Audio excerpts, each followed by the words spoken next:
Assalamualaikum warahmatullahi wabarakatuh. Aku Neni.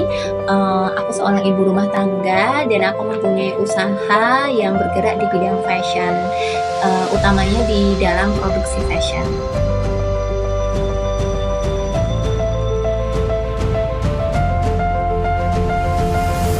Awal mula untuk bikin usaha, aku jualan ya. 2014 aku mulai jualan di Sunday Market.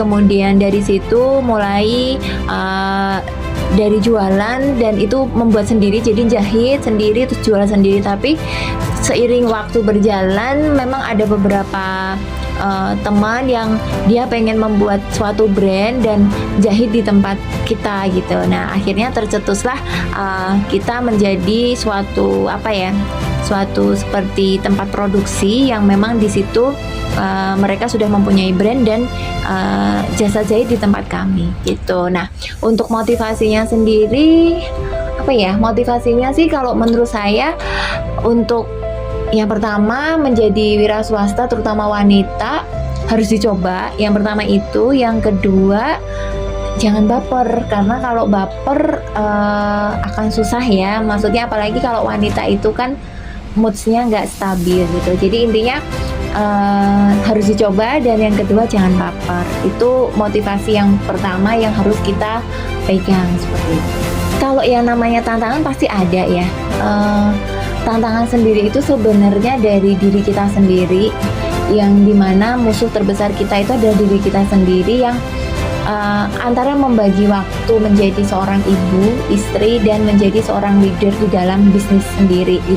Itu yang menurut saya tantangan yang sampai saat ini pun kita masih belajar, terutama saya masih belajar untuk memanage waktu untuk mendapatkan pertama ridho Allah, yang kedua adalah untuk ridho suami.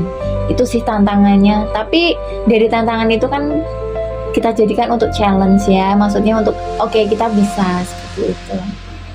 Penerapan Pancasila yang aku lihat ya dari Pancasila ini ada karena di sini aku bergerak tidak sendiri, maksudnya dalam arti banyak orang yang menggantungkan hidupnya di tempat ini, yang dimana memang kita sama-sama mencari rezeki. Jadi memang ada poin yang aku pegang itu ya, kita itu hidup dengan lingkungan dan kita tidak bisa mengerjakan sendiri itu sendiri. Jadi memang harus ada kemasyarakatan yang terlibat di dalam produksi atau di dalam bisnis ini gitu sih Mbak. Jadi menurutku dari pasal 1 sampai pasal yang ada di Pancasila itu semua ada, dan itu memang kita jalanin gitu, dan kita rasakan ya memang harus seperti ini ya, dari kemasyarakatannya, kemudian dari semuanya lah, menurutku semua bersinambung gitu.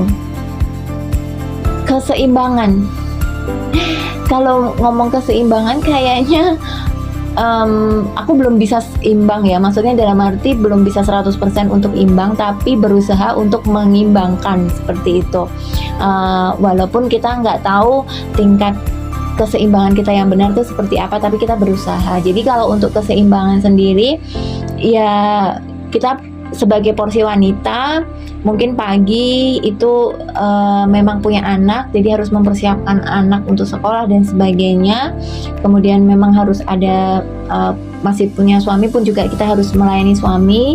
Kemudian setelah semuanya selesai baru kita prioritas untuk pekerjaan kita, seperti itu.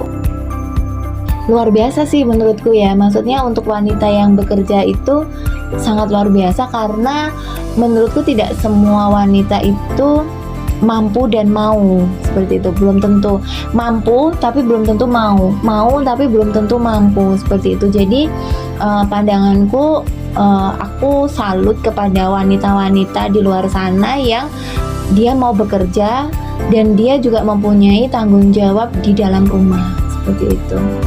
Untuk menghadapi tantangan yang akan datang di depan itu, yang pasti kita harus menerima apapun itu,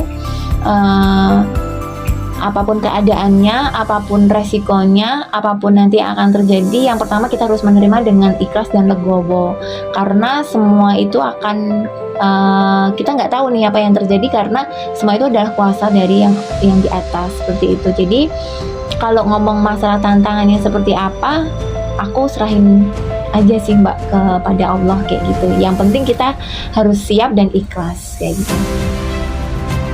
Harapannya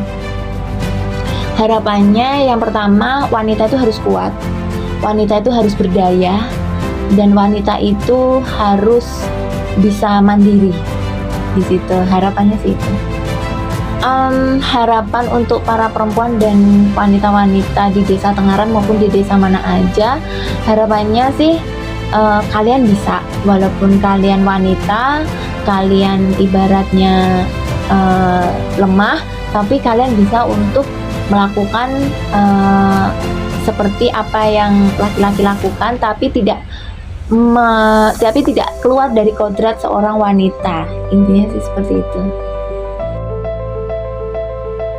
Motivasi untuk semua wanita yang pertama adalah kalian pasti bisa untuk menjadi seorang wanita yang hebat, tangguh dan berdaya, dan tetap menjadi kodrat seorang wanita, istri atau ibu.